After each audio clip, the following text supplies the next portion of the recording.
వాసుదేవాయ వేణునాదం వినిపించిన వేళ లోకమంతా మౌనమయ్యే వేళ ప్రేమే ధర్మమై భక్తి మార్గమై గోపికల హృదయాలో అవతరించిన శ్రీకృష్ణుని లీలను గానంగా పాడుదాం. బృందావనమే వేళాడే స్వర్గం, యమున తల్లి అలలే మంగళ సూక్తం, కదంబ వృక్షాల నీడలో పశువుల మ్రోగే మృదు స్వరగానం. గోపాల బాలుడు గోపురం కాదు, గోపికల హృదయం అతని ఆలయం. నీలి మేఘ శరీరుడై పసిడి కాంతులు చిందించేవాడే శ్యాముడు. సాయంకాలం సిగ్గుపడే వేళ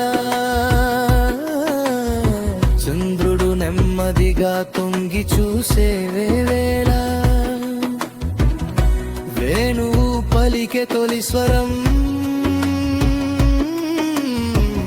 అది పిలుపు కాదు ఆది కాదు, అది ఆత్మ పిలుపు. అడుగులు ఆగవు మనసు ఆగదు, ఇంటి మేడలు బంధాల గోడేరేను నాలో కరిగిపోతాయి గోపికల కన్నుల్లో.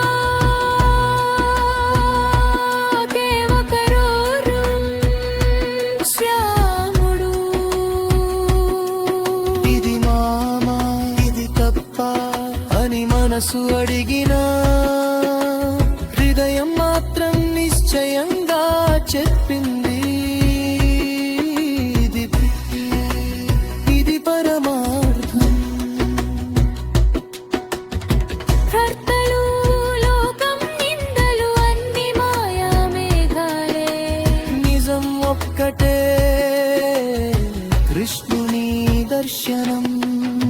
వృత్తంగా నిలిచిన గోపికలు, ప్రతి గుండెలో ఒక శ్యాముడు. ఒక్కొక్కరికి ఒక్కొక్క రూపం, ఒక్కొక్క చిరునవ్వు.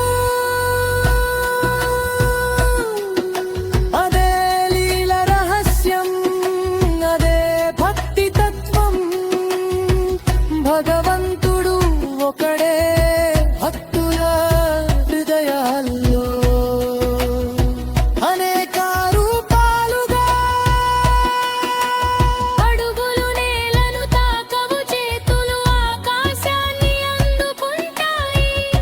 గజ్జెల శబ్దమే వేదం, శ్వాసలలయే మంత్రం. నర్తించే ప్రతి గోపిక తనను తాను మరిచింది. విమిలంది ఒక్కటే, నేను ఆయనది. ఒక క్షణం నేను ప్రత్యేకం అన్న భావం, ఆ క్షణమే శ్యాముడు అంతర్ధానం. బృందావనం శూన్యమయ్యింది, కాణునాదం మూగబోయింది. గోపికల కన్నీరు యమునాలో కలిసింది.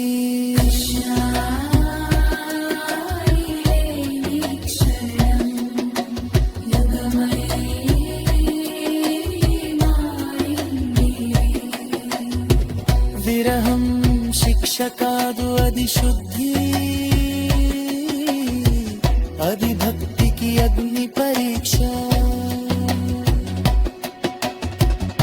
నీ కోసం కాదు, నీ సంతోషం కోసం మేము బ్రతుకుతామని గోపికల ప్రార్థన. అహంకారం కరిగిన వేళ, అశ్రువులే ఆభరణాలైన వేళ, శ్యాముడు తిరిగి ప్రత్యక్షం.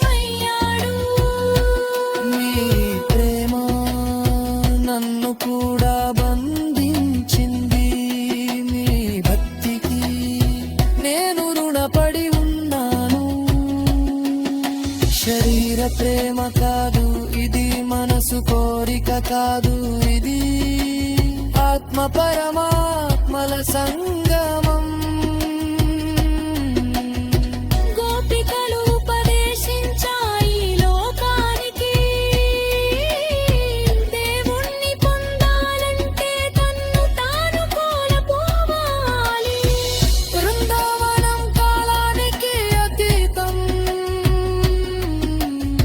రాసలీల యుగాలకు అతీతం.